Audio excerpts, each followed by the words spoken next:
I actually read your book, I think back in 2018. It was Autism in Adults. Was that the first one that you did? Or I know you've Yeah, done very first multiple. one I wrote. I was involved with books before then, but that was the first one I wrote on my own. So how did that Yeah, kind of opportunity come about from like a publishing company like reaching out to you? Was that just had they seen like talks and that you'd done, or was yeah, it? it was really weird. Normally, if you want to publish, you have to put in a proposal and all of that sort of thing. They contacted me and said, "Do us a favor and write us a book." I was like, "All right, what do you want me to write on?" And they said, what they said, what the brief was, they said, "Can you?" I'm not saying I met the brief, but this is what they asked. I'm paraphrasing because it was a while ago now. Can you write about the most forward-thinking notions around autism uh, for a lay person to be able to understand? That's what they asked me to do, specifically to adults.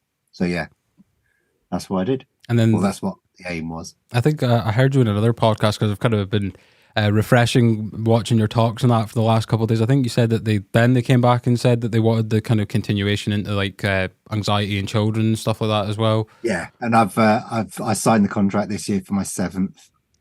Oh, awesome!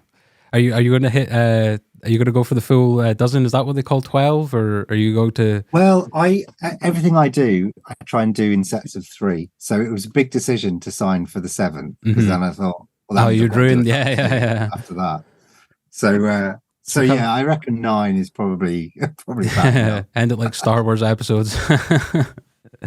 So I suppose how I kind of wanted to like start this off in terms of questioning before I get to, you know, autism and like general society and stuff like that is I kind of wanted to just like delve into how you kind of started working with autism. Like from reading your book, I know you mentioned that your first kind of role was in like a residential home. I'm not sure if that was in relation to as a support practitioner or in like a kind of developmental role, but this is like a two-part question. So there's that. And then how did that evolve from you starting out to like your current roles? Because you're an author, public speaker, senior lecturer, you know, researcher, and I'm a massive advocate for the autism community now.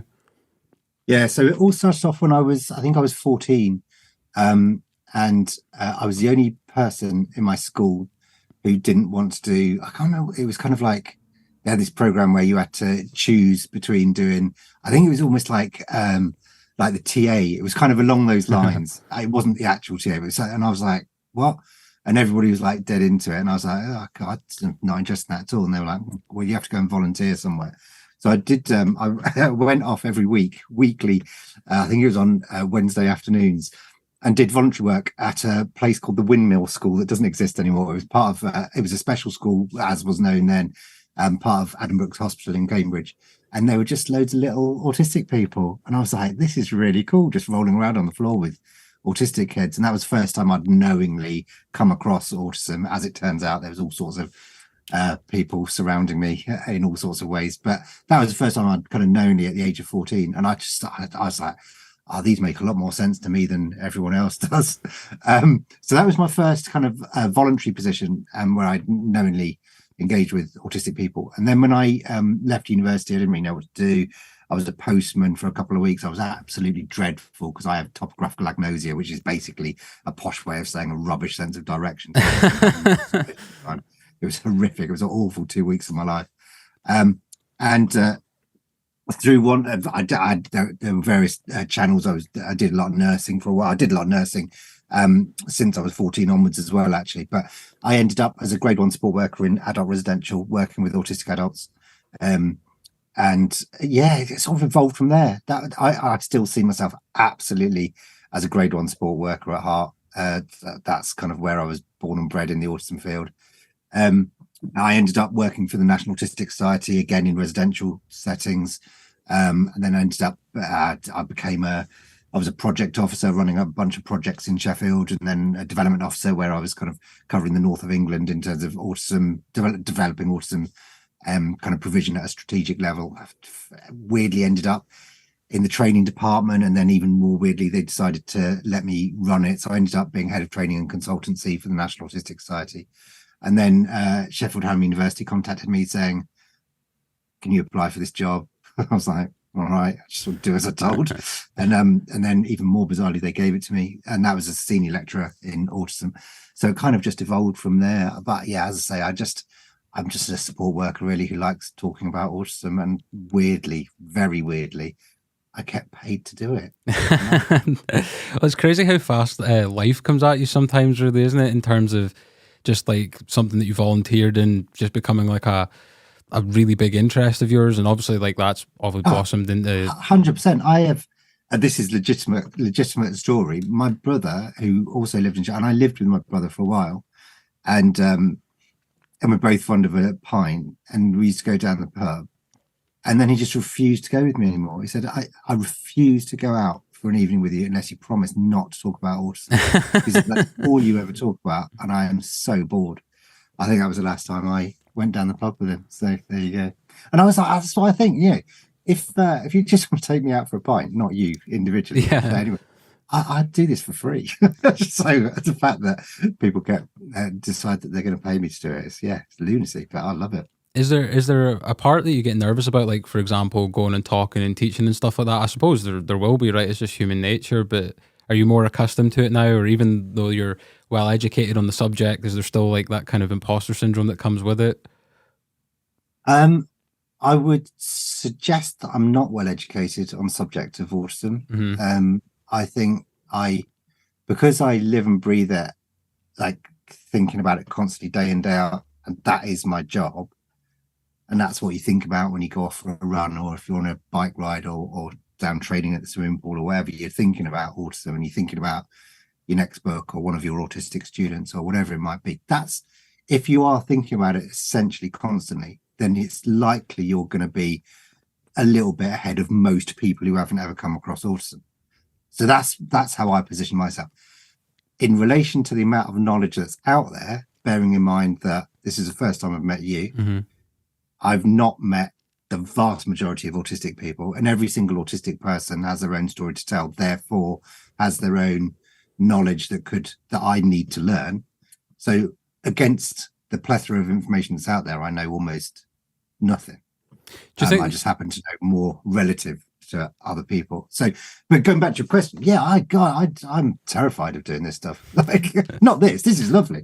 I'm just sat, with a cat down there and chatting to you, and you're really cool. So, but speaking at big events and speaking in front of colleagues, that's the worst. Like I had an invitation the other day, so can you come and talk to some colleagues at the university? And I was like reluctantly said yes, and I said terrifying, but yes. And the response was, you go out and talk to the whole world and you don't seem bothered. I'm like, yeah, but they don't know me, so it doesn't matter. Yeah. It's quite anonymized when you go off to a different country and do your talk and then escape and come back. Talking to people that that's a different sort of thing. I mean, for me personally, like anxiety, no matter how many times like you overcome it and you do the thing, and all the kind of distorted thinking you had in the lead up to it is proven wrong, you're like, oh, everything's fine, nothing bad happened. It always comes across as like an illusion. But like there was one public speaking event that I was at where I had to give a talk for college one time, and I'm very kind of ruminate over pressure and things of that nature, and having an audience and whatnot. And I would rather go first than last, because going last makes you think about it more in the build up, and then you start comparing yourself to what others have said and that. But because I do this and other things of that nature, I knew that I could speak for 5-10 minutes. It was more, I always use the analogy, it's like being sick. The build up to it is actually worse than the actual act itself.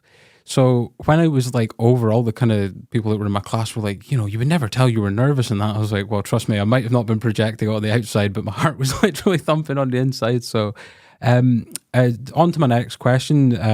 I've heard you talk a lot about this, and it's something that I would say that you've kind of like your kind of motto really with this equation, which is autism plus environment equals outcome. Now, I've heard you speak about this at quite a long length, but for the benefit of people that may be listening, can you kind of explain what you mean by that equation? Yeah, I got into trouble. I wrote a piece that ended up in a few newspapers, and it ends up in the Daily Mail, which it's not my fault, but anyway. And it was, I can't remember what it was, what the heading was, but basically in the article, I was essentially writing that being autistic means that you're autistic, full stop. It doesn't mean anything else.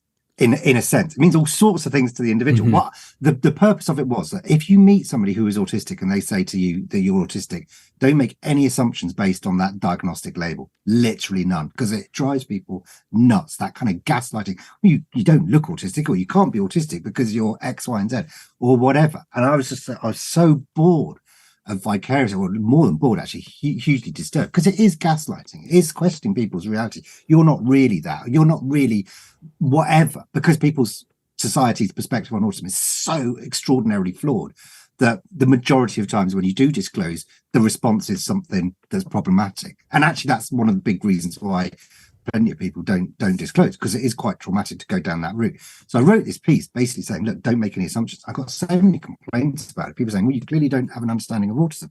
And I was thinking, no, but being autistic doesn't, that's what it means. If you know you're autistic, then one definitive truth is that you will die autistic. There aren't many other definitive truths based on being autistic. However, we do know that being autistic within the environment has a massive impact on your well-being, on your anxiety, on all of these sorts of things. So I came up with this very much self-professed golden equation: autism plus environment equals outcome. And the reason why I'm so passionate about that is that if we accept that you can't change somebody being autistic, which you can't, obviously, and nor would you want to, if you want to change the outcome for yourself or for that person, then what remains is changing the environment. And I think the spotlight is far too often on the autistic person. You've got to change, you've got to adapt, you've got to modify your behavior, you've got to be this, you're a problem, so you need to sort it. Actually, no, it's the environment that's causing the problem, not being autistic. Being autistic is not a problem until autism clashes with the environment, in which case the outcome then is hugely problematic. So when people say, oh yeah, no, it's a real problem being autistic, I sort of think, it's the environment that's causing those problems. And actually, if you fix the environment, which is much easier said than done, then it's much more likely you're going to have a better or reduced risk then of problems. I've just written it doesn't matter what number book I'm on, but there's only 3 chapters, and one chapter is entirely on autism plus environmental equals outcome. Because then I was sort of thinking, I haven't really explained what the environment is. So I've broken it down into 6 different components, and then one of those components is then broken down into 3. So there's 9 areas. And the first one being the autistic individual themselves and their understanding of self. And I think that contributes hugely to the outcome, because I don't think we as a society afford autistic individuals the time and the space and the resources and so on and so forth to actually have a deep, in-depth understanding of one of my all-time favorite phrases, autistic authenticity. I mean, I like alliteration, but autistic authenticity just sounds really cool, and actually is really cool. Again, how many individuals do we allow to be authentically themselves? And that's the fault of the environment. And then the second one is people around them. So teachers, professionals, parents, siblings, wives, whoever it might be, obviously has a massive impact on the individual themselves. The third one, I think, is a sensory environment, which is fairly obvious, and the list goes on. And actually, if we then just take that list, I'm not saying it's exhaustive, but take that list as a starting point, or even as a framework, and analyze it and just go, how many components within each individual bullet point of this list could go wrong that then subsequently has a negative impact on the autistic individual? Then you begin to realize why autistic individuals are so massively disadvantaged in our current society. And I think that's what I want to fight against. You know, I genuinely, not autistic people need to change, is what does society need to do in order to redress that inequality. Do you think that's like where society goes wrong a lot of the time, is they kind of have that equation back to front where they have environment plus autism equals outcome, I guess, with their kind of be their hypotheses, I suppose? I don't want to be horrible to people, and I wouldn't want to speak on their behalf, but far too often, you'll know this, and your audience will know this, far too often, isn't it? The onus of responsibility is you as an autistic person needs to X, Y, and Z. And usually it's adapt, conform, change. And I don't buy into that narrative, because so often those changes are deemed to be somehow better or whatever, based on a predominant neurotype concept of normality. So this and that, and if your listeners don't believe me, go and read DSM-5. Yeah, DSM-5 is written in terms of the diagnostic criteria for being autistic. There is this so-called whatever demographic norm, should we say, and to be autistic, you have to be lesser than that. Now, that is something that I will never ascribe to, never, because I don't believe it's true. Autistic people are not lesser human beings. They're just not the predominant neurotype. Mm-hmm. And I always say, look, that's fine. Autistic people make rubbish predominant neurotype people. And predominant neurotype people make even worse autistics. So and we need to understand, the combination of the two, the juxtaposition of autistic people and the predominant neurotype working harmoniously together is a fantastic thing to behold. And that's where we should go. Not saying you're a lesser type of person because you're not like this. I mean, I suppose the understanding that is the environment, and I wholeheartedly agree with you on that. I think there is like a sense of like an irony that it's very how society approaches it, or at least the people that like devise like autism strategies and how they want to support it, and that are very kind of narrow. Like, how do we fit you into how things are, basically, right? We're not going to make accommodations. It's the irony is they say that autistic people are very black and white, when in reality that's a very black and white thought within itself, and almost how they define what they define as autism, in the sense of they don't like change and they like routine, and that's a very autistic behavior of them. I mean, irony, yeah. There's all sorts of ironic things that you stumble across or slap you around the face in the autism field. I mean, I was going to say, don't start me on empathy, but feel free to start me on empathy. But I mean, I like the whole concept of autistic empathy. I think it's really simple. I've got a very, very simple brain. And I don't mean like philosophically, Descartes, I think, therefore I am. But if I wouldn't exist, as in my job wouldn't exist, if the world had autistic empathy. Mm-hmm. My job is to teach people about autism, about autistic people. If everybody had an intuitive understanding of what it's like to be autistic, I wouldn't need to teach people about it. So the very fact that my job exists and people buy my book, so on and so forth, just demonstrates the fact that there are conferences left, right, and centre about teaching essentially the predominant neurotype about autism and autistic people, just demonstrates how poor many people's autistic empathy is. And yet it's the autistic population that often gets accused of lacking in empathy. I mean, that's, lacking imagination. Where did that come from? Like, it's just and I don't mind, I know where it came from, but what, and I don't kind of have an issue with it. I mean, it's so flawed. What I do have an issue with is the fact that it's perpetuated these myths that still abound today. You still come across it. It's very, very common. If you say to your average person on the street, what does autism mean to you? It's like, very cold individuals, very egocentric, very don't have much empathy, don't have much imagination, don't play, all of those sorts of things. Oh God, what a list of absolute nonsense. And I think I was having a thought earlier about this, and there's a part of me that thinks that autistic people, and I don't mean to generalize when I say that, I'm sure it's different for everyone, but for me, taking into account like the challenges of like everyday life, right? Like for maybe a neurotypical, maybe the anxiety comes from like the job, whereas like someone that's autistic, it might be the job, the getting there, what we're doing for lunch, and so forth. And it kind of made me think, does that inadvertently cause like self-reflection to become more aware of yourself as a result of that? And if you're in like an environment that you're comfortable in, do you become kind of blind to that kind of stuff? That's like where I was kind of thinking about it earlier, in terms of people like projecting in a way, like, autistic people are black and white, when in reality, everyone, it's a human thing almost, I would say, is being black and white. That's a brilliant question. I think the more comfortable you are within your environment, presumably the reason why you're comfortable is because you're not being problematized, or there aren't problems associated with being in that environment. So your anxiety is less, and so on and so forth. And I think maybe that means you have less of a necessity to self-reflect on what's going wrong. Mm-hmm. That doesn't mean to say it stops the rumination and beating yourself up and thinking something's going to go wrong. It can't be this good, or that sort of trauma of life generally being, being problematic. And sometimes it's very uncomfortable being in environments where it's not like that. Because like, hold on a minute, what's going on here? Oh, there's going to be some kind of horrible crash around the corner. And again, that I don't think that is a particularly unusual situation. I mean, it's quite unusual for people to be in environments where they're not feeling anxious, or certainly for prolonged periods of time. But when it doesn't, it's still that, particularly for adults, it's still that kind of thinking. But yeah, something definitely going to go wrong around the corner, which just demonstrates how difficult living life through childhood and young adulthood can be. But it's changing. I'm coming across more and more people for whom the environment is right. And that's just glorious to behold when you've got, because you can be an absolutely happy, authentic, autistic individual. Absolutely. I mean, I know some, not as many as I'd like to, but of course you can. So being autistic doesn't preclude you from being a happy, authentic, autistic individual. So if it can happen, it should happen in a sense. And as you say, everybody's individual and there are all sorts of different reasons. And it's not just exclusive to being autistic that you're going to be anxious and all of those sorts of things.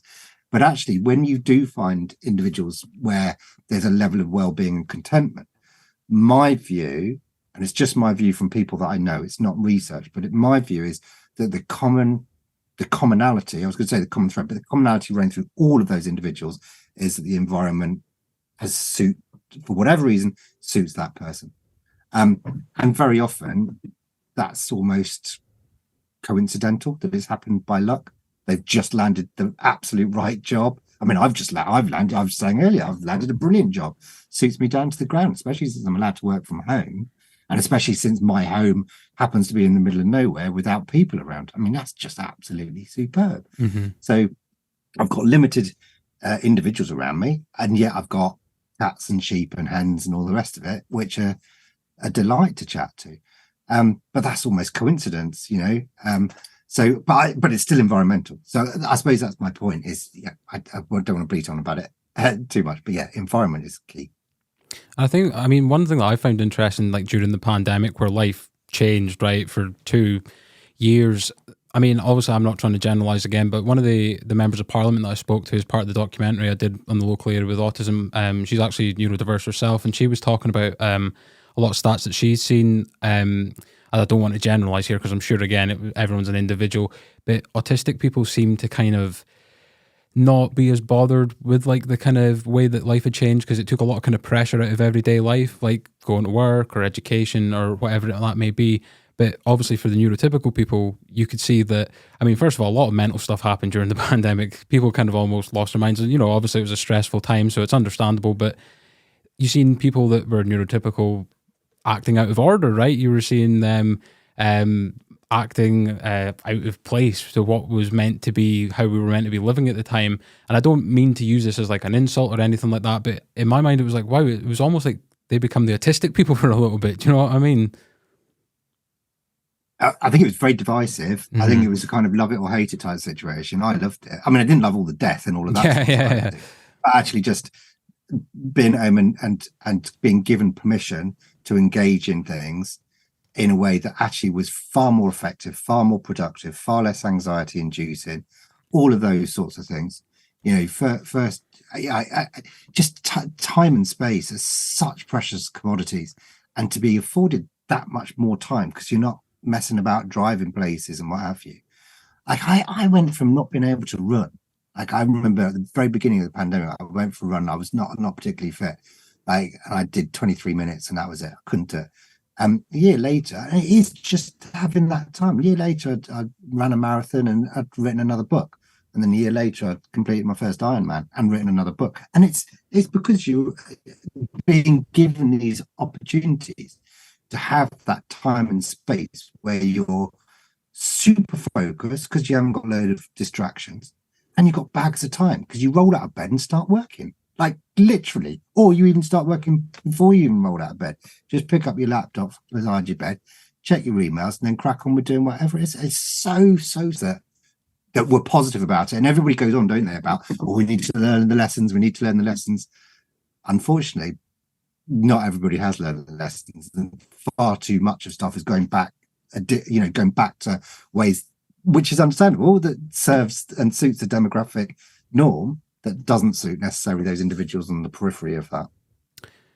Why do you think, maybe not society in general, but I think we mentioned it earlier, the people that kind of devise autism strategies and things of that nature around the country it's very linear, I would say. It's very one size fits all, silver bullet solution. Even in terms of, you don't fit into this, then we can't offer anything else, rather than the not grey areas, but obviously offering stuff to people's individual needs. Why do you think they're so insistent on wanting a a simple solution to a very complex issue, I guess. Oh, listen, bro, I think you're probably talking to the wrong person. I don't know. Yeah. I get asked those sorts of questions sometimes at conferences. Why does the head teacher at my school not listen? I was like, I don't know. Odd. Just ask me another question about autism. I don't know. I mean, I think a really valuable part of your question was essentially what are we aiming for with strategies, with interventions, with whatever? What is it that we're aiming for?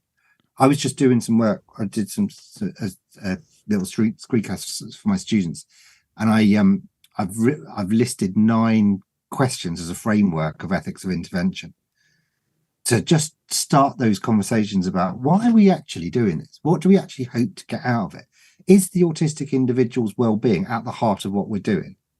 Have we thought about the potential long-term impact of doing this, or whatever it might be? And those questions, I think, are like really important to think about before we even engage in terms of those strategies and what have you. And actually, sometimes it's okay to go, do you know what? I think if we going back to the time and space thing, if we allow that individual their time, their space to develop in a way that suits them and focus on changing and adapting the environment to allow that, maybe the outcome is going to be even better than if we go in and go, right, you need to change.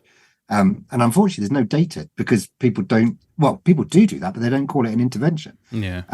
Usually not usually, in my experience, you find it when you've got one or more autistic people in the family where a parent or both parents are also autistic themselves, recognize it as part of their journey and say, actually, I'm not going to do things in so-called the traditional way or whatever.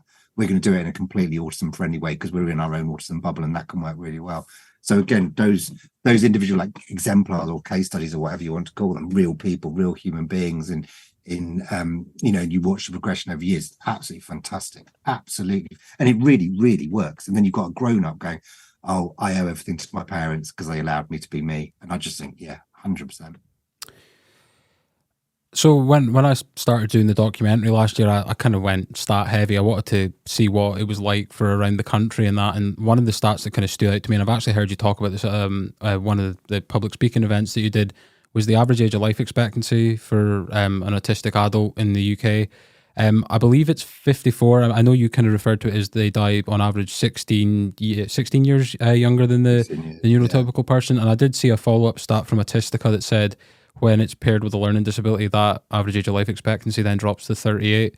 That absolutely like blew my mind and kind of took me aback and almost kind of like made me depressed kind of reading that, kind of like, that shows how far we've got to go to like stop that from happening, right? Because it's not just these kind of challenges and things that we need to sort out and find the best things for individuals are not just small things, are they? They're literally shortening people's lives, 100%.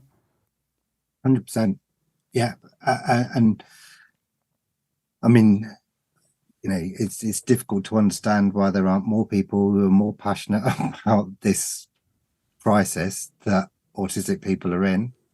And it is a crisis, as you say, 16 years.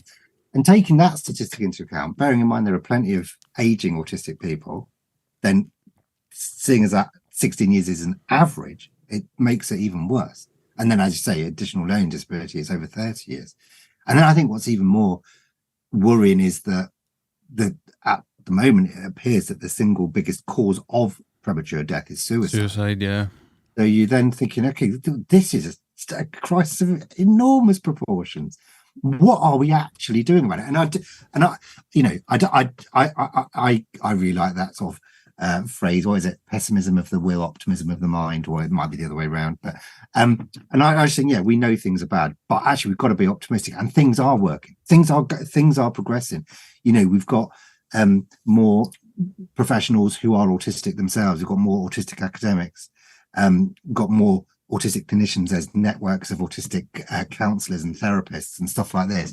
A lot of them are sort of still hidden and flying under the radar, but they're there. They've got private Facebook groups, and when you contact them, go, yeah, we've got hundreds of members, and they're not necessarily disclosing to the outside world because of all of those horrific gaslight. I had an autistic GP I was talking to them the other day, GP for 18 years. And they happened to disclose to a line manager or somebody in the senior team who said, "Oh, do you think that means we need to put you on a fitness to work program? That's crazy. Ascertain whether you're fit to do the job that you've been doing for the last 18 years, simply because you've disclosed to us that you're autistic." I mean, no wonder people are like, keeping it under the radar. And I think that it sounds dramatic, but that is what's killing autistic people. Those sorts of attitudes, along with not a total, but generally speaking, a lack of understanding of just how impactful society actually is on you as an autistic person. I don't think people understand. So I've got this big thing about language and how you might have a word, and if it applies to the PNT population, they then make the assumption that it applies in the same way to the autistic population. So if you talk, that's why whenever I do talks on anxiety, it's like, yeah, anybody can be anxious. And I'm not saying being anxious to this level is the sole domain of autistic people. But when you talk about anxiety to the PNT, then generally speaking, their understanding of it, because of their lived experience of anxiety, is very different to the constant lived experience in relation to anxiety of many autistic people, if not most autistic people. So then when getting that across is really, really difficult, because it is genuinely difficult to empathize. It's like you say to somebody, oh, do you have you ever had anxiety to a point where you literally cannot face another human being? Most people haven't had that. And yet if you are the person that has experienced that, it's much easier to empathize. And to try and get people to understand, look, making that GP appointment is too stressful. So actually, I'm going to choose to be ill because I can't bear the idea of using the phone. Or when I have used the phone, I can't bear the idea of then having to go to a GP surgery where you've got to go and say something to a receptionist that I've never met before and sit in a waiting room with a bunch of ill people to see a doctor at a time that I haven't arranged to because they're running late, etc. Actually, I think it's less stressful on a day-to-day basis to stay at home. So then you are essentially being denied access to primary healthcare, which obviously leads to problems later on, potentially. And that's just one tiny example of myriad, hundreds, thousands of examples you could give where we're putting barriers in place, or we're not reducing those barriers in order to provide a bit more equity, not equality in terms of everything needs to be the same for everybody, but equity so that actually outcomes are more, are kind of more balanced out. Do you think there's a difference in how autistic people experience anxiety compared to neurotypical people? I know it's obviously related to the environment and that, and autistic people are at a disadvantage because the environment, majority is built for neurotypical people. But it does seem, and this is just from me speaking, it does seem like when I speak to someone that's neurotypical and we talk about anxiety, it does feel like we are talking about a little bit of a different thing. And that's not me saying my anxiety is worse than your anxiety or anything like that. But it does seem to like differ in terms of, for one, the intensity for me seems to be very, very, very intense, almost brutal levels. And the period of time it seems to last as well. It seems to, in the build up to something, be a lot longer than just the immediate kind of days leading up to something. And then the period of time afterwards as yes, well. Mm-hmm. So you're absolutely spot on. So I don't think the actual feeling of anxiety is any different. So in terms of feeling anxious, one person to the next, almost by definition, in that terms of emotional state, it feels, people experience anxiety in different ways, but generally speaking, anxiety is the same. But the overall experience of anxiety states often, if not most of the time, is qualitatively completely different, and generate from completely different things as well. So I often say, look, the pattern is really interesting. Actually, you mentioned, so the pattern is similar. So pattern in terms of no anxiety. Oh, something's happening that's causing my anxiety. So my anxiety goes up and then that thing's gone. And so it goes back down again.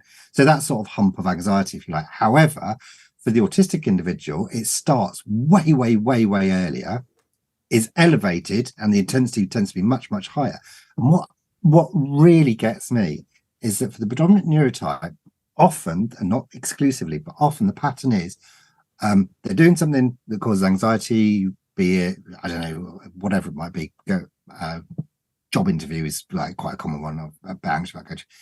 So you got the anxiety and you're kind of leading up, and on that week of your job interview, say the job interview's on a Friday, so on the Monday it's like, oh, it's a week of my job interview, a bit more anxious.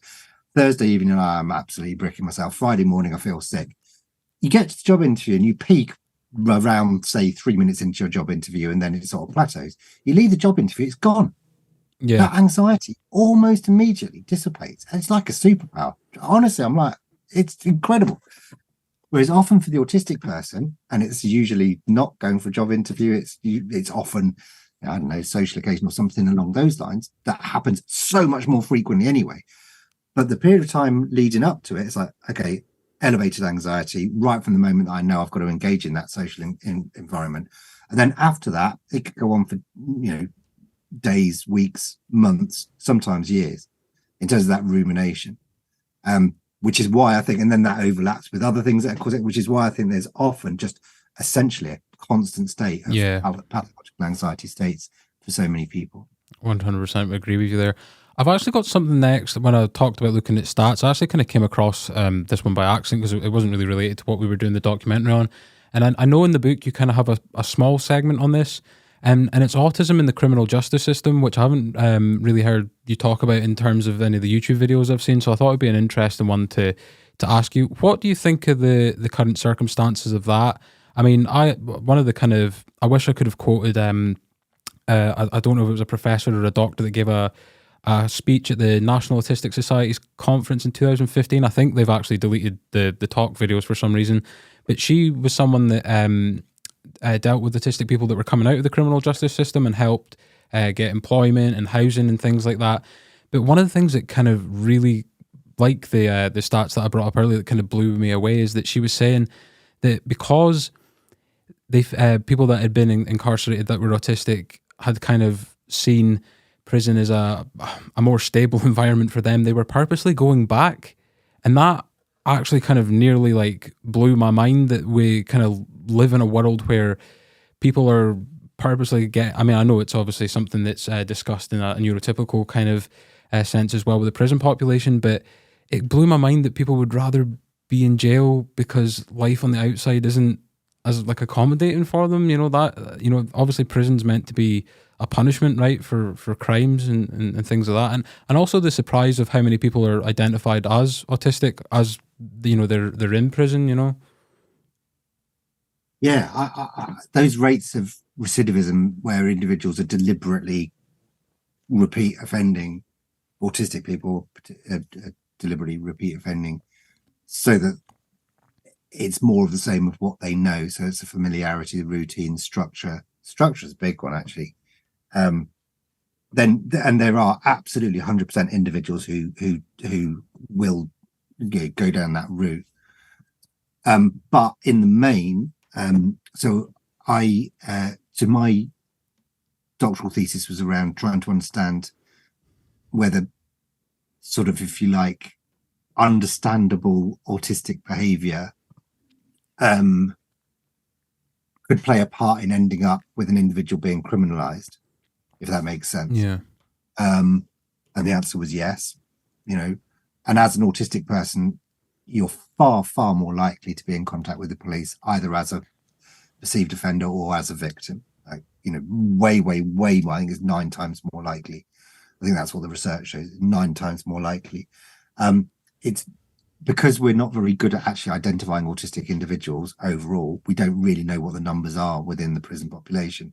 But I would say that the general understanding amongst people who know is that it's way, way, way higher than it should be.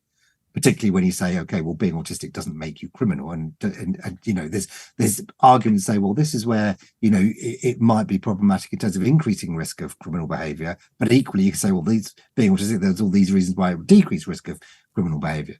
So, and we don't know how much they balance each other out, but certainly, my worry is whether or not, it's quite a bold thing to say, but I mean, it's published in my thesis, and I sort of ruminated on, is the criminal justice system and particularly criminal law unlawful in itself in its application to autistic people by not making reasonable adjustments. Now, I'm not saying being autistic is an excuse for breaking the law. Yeah. What I am saying is understanding why an individual is behaving or engaging in a way that they do. At the moment, there doesn't seem to be measures in place consistently across the board. So even things like a jury of peers. Well, who's your jury of peers if you're an autistic person? Yeah. Because you're not going to have 12 autistic people sitting there in the jury. Do you have genuinely... So going back to what I was saying earlier about kind of communication, talking about anxiety and using the same word, but actually meaning something quite different. Even just language can have qualitatively different meaning to the autistic individual compared to the non-autistic individual, which brings up all sorts of hideous implications when it comes to things like being interrogated by the police or being interviewed, or being, under cross-examination in court, all of those sorts of things. If you're not being understood through your authentic autistic lens, then I think that increases chances of being criminalized when that isn't necessarily the case. And certainly I know people where they're sort of last person standing. So a crime has been committed, everybody can hear the police siren and everybody legs it, apart from the autistic person who's sitting there going, well, I didn't do anything wrong, so it's not going to be a problem. But actually the way in which they're being perceived is a problem. And it's that level of absolutely gorgeous naivety in a sense. But again, just that very logical, well, I actually literally haven't done anything wrong, so why should there be a problem?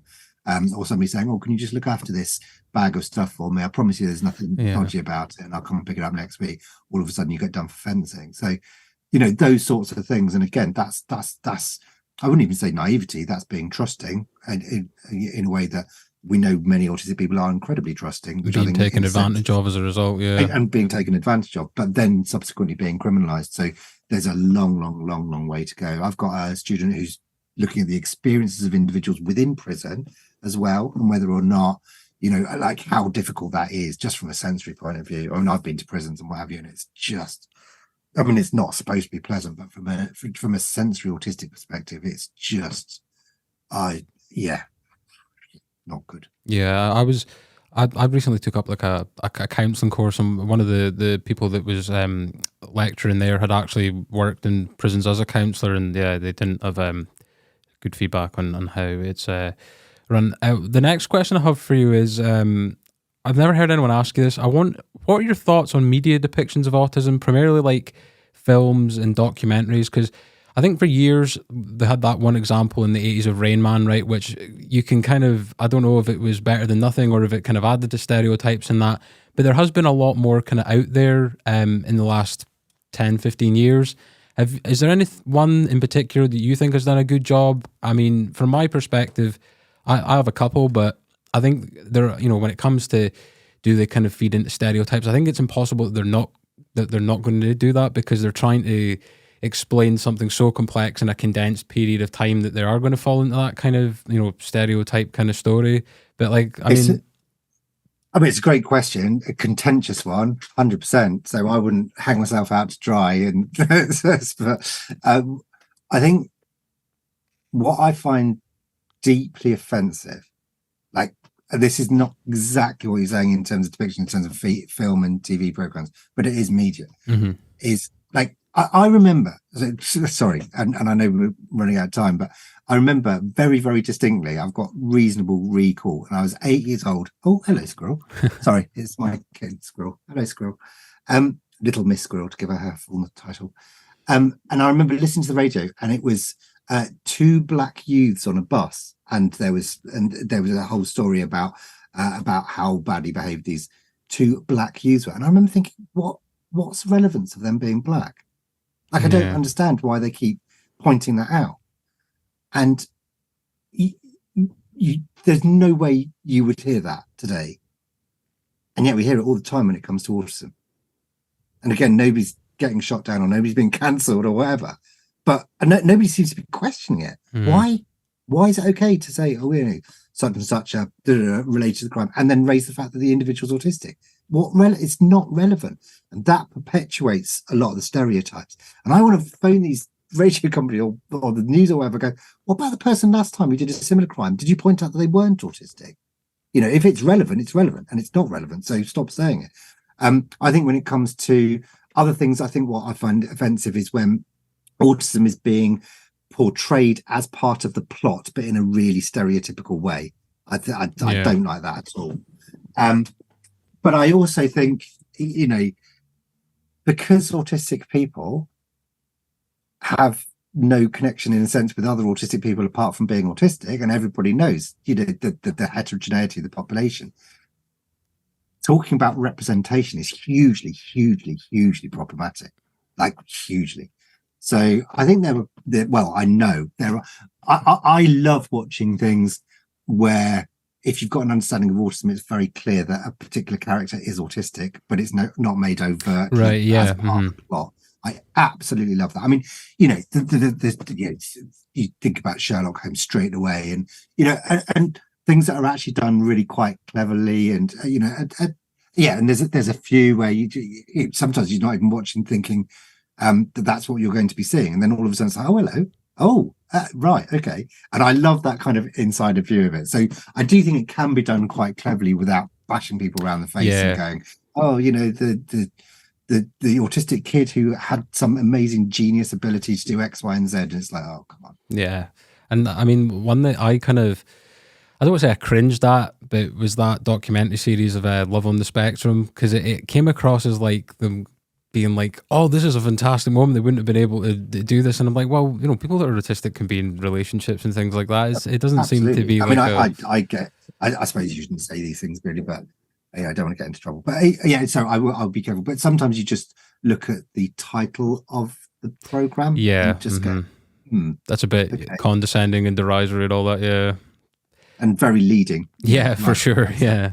I've just got a couple more questions. I do have some overlay. If we can, I would like to speak again in the future, if that's cool with you. I've got one from a follower that I promised that I would ask on their behalf. So. She went and watched a bunch of your talks and work after I kind of mentioned that I was going to be speaking to you. So the question is, in your teaching, who and where do you think needs to be taught the most to make the best impact to help neurodivergents get the understanding they need? What an awesome question. So thank you. I remember actually I will know, it was 2007, having a discussion as part of a steering group in terms of, if you could just change one thing, like big or small or whatever, with the idea that would have the biggest impact, what would it be? And I said, to ensure that all clinicians of all disciplines had the right understanding of autism. I still think, because there's so much influence by clinicians, not just in terms of identifying individuals, but in all sorts of ways, if they had like absolute tip top, and they were autistic themselves, preferably, the impact that would then have on the autistic population, I think, would be massive. Mm-hmm. Going forward, it would be brilliant in terms of my version of, like, I'd call it Autopia, so autistic utopia. Then the autistic population wouldn't necessarily need to be engaged with clinicians and what have you. But in this current day and age, I think there's, because those individuals have got such levels of responsibility and influence, I think if there was a really, really top, absolutely top cutting edge understanding right across clinical professions of what being autistic is all about, I think that would have a huge impact. 100%. I've got one last question. I ask every guest on here this, and it's nothing really to do with autism or anything, but I want to know, what's one thing that you overthink?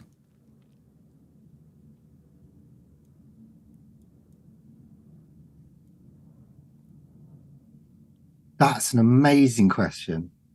This is where, like, it's obvious that I should never really be allowed out unless it's in relation to autism. Because you start going anywhere else, and I'm like, ugh. One thing that I overthink. Well, I wish I wasn't. I wish I didn't have an inherent, deeply seated propensity to catastrophize. Mm-hmm. So, and I shouldn't say this in public, but I have said it before, but if you or any of your listeners really want to cripple me, just send me a message saying we need to talk. Oh yeah, the cliffhanger, that old trick of the book. Or even, like, I have friendly people at work who sometimes message me, and I know, like, it happened towards the end of last week. I got a message from a colleague just saying, how are you? And I was like, oh God, have I got the sack then? And I just haven't noticed or something. And I was like, my anxiety went through the roof, and it was just like, I just absolutely wrecked that day. So I think overthinking that things are so likely to be negative when actually they're not. I from just a deeply self-centered perspective, I'd quite like to change that about myself. I do like asking this question, because for me, it opens a lot of people's thoughts and express these thoughts that we're not really taught to talk about a lot of the time, but stuff that we usually hold internally. So I find it really interesting to hear, especially a lot of people say the same thing. One person actually responded to me and said this question. I was like, touche. Yeah, so I think it's great because one thing that I've became aware of the last couple of years is that distorted thinking and automatic thoughts, most people have very similar thinking in terms of those automatic thoughts, right? Like, oh, I can't do this, or oh, this will go bad, and so on and so forth. Just before I kind of wrap up, I want to end this on two things, and it would be great to speak about it again down the line because I do have some questions that I kind of navigate through. I want to come back because I want to think about your last question. Yeah, because I will now. That's going to be on my mind for quite a while now. Not in a bad way. But yeah, go on. So, first of all, I never thought I would actually have the chance to say this to you when I was reading the book all the way back in the day, into 2018. It's mad to think that's 5 years ago, but when I was reading, I was in a bit of a bad place at the time, not just because I was kind of struggling with who I was or am, sorry, at the time. I was someone that kind of rejected the diagnosis. I know that's the kind of wrong term, but for lack of a better one, I'll use it. And there was a bunch of external things going on in my life at the time as well that kind of added to that. So I was in a bit of a bad place. And I kind of came across your book by chance, really, on Amazon when I was kind of scrolling, as we do on the internet nowadays. And I remember reading it, and it just, from all the kind of stuff that I'd had on like autism and what I'd been told about it from teachers and local authorities and support workers and that, it was always like very negative terminology, like a problem and impairment and all, the list goes on. That book, and I would just like to say this in person, had like such an impact as a catalyst for helping me get to where I am now. Obviously there was other things in the mix. I had great people around me as well that kind of helped me pull me out of that bad place and actually go on to like achieve a lot of the things that I went on to achieve, where I was someone that was used to be very safe and not want to do things and that, whereas now I feel like I'm quite resilient, and even though like I get the bouts of anxiety and stuff, I continue going through it and continue realizing that things aren't as bad as they may seem.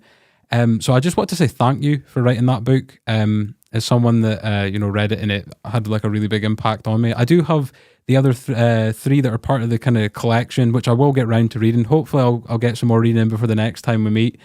And there's one last thing, and I consider this a funny story. So years after I read the book, I YouTubed you to see if you'd done any talks or podcasts and that on YouTube. And the first one that I came across was when you talked to young Dominic Barstow a couple years ago.